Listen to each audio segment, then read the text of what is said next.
बिस्मिल्लाहिर्रहमानिर्रहीम। अस्सलाम वालेकुम अज़ीज़ तलबा, उम्मीद करती हूँ आप सब खैरियत से होंगे। प्यारे बच्चों, मैं अल्हम्दुलिल्लाह अल्लाह के फज़ल व करम से खैरियत से हूँ। आज हम सफ़ा नंबर 14 पर सबक सब्ज़ियों की बातें हमें भी खाया करो के बकिया हिस्से की पढ़ाई कर रहे हैं। प्यारे बच्चों, आप जानते हैं कि ये जो सबक हम पढ़ रहे हैं इसमें कुछ पहेलियाँ हैं और इन पहेलियों की मदद से हमने इन सब्ज़ियों के नाम तलाश करने हैं, यानी सर्च करने हैं कि कौन सी ये सब्ज़ी है। तो बेटा इसी तरह अब आपको एक नई पहेली बता रही हूँ। मैं मीठा मीठा होता हूँ, मेरे भी बड़े फ़ायदे हैं, मेरा एक भाई चुकंदर भी है, मैं सफ़ेद भी होता हूँ और लाल भी, बताइए मैं कौन हूँ। तो बेटा ये इसकी तस्वीर है, आप देख सकते हैं।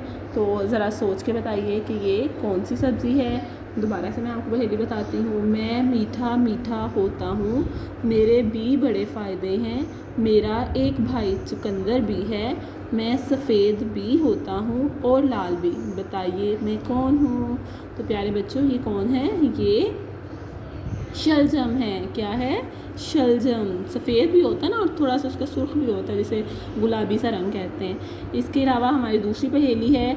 मेरा जायका बड़ा तीखा होता है, मुझे ज़्यादा नहीं खाना चाहिए, बताइए मैं कौन हूँ।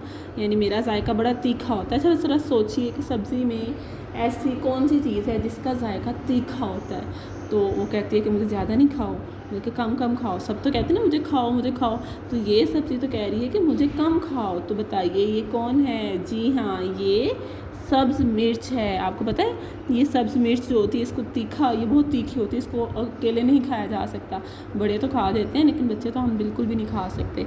तो प्यारे बच्चों, अब आज का आपका काम यही है कि सफ़ा नंबर 14 पर सबक सब्ज़ियों की बातें हमें भी खाया करो के बकिया हिस्से की पढ़ाई करनी है।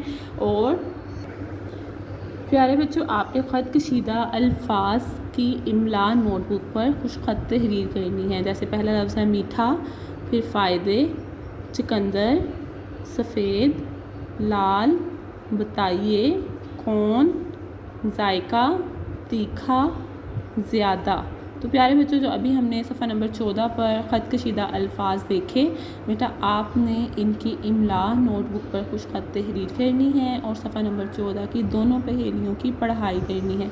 उम्मीद करती हूँ आप अच्छे तरीके से ये काम करेंगे और फिर इमला की तस्वीर बनाकर ग्रुप में शेयर करेंगे। अपना ख्याल रखिए। अल्लाह हाफ़िज़।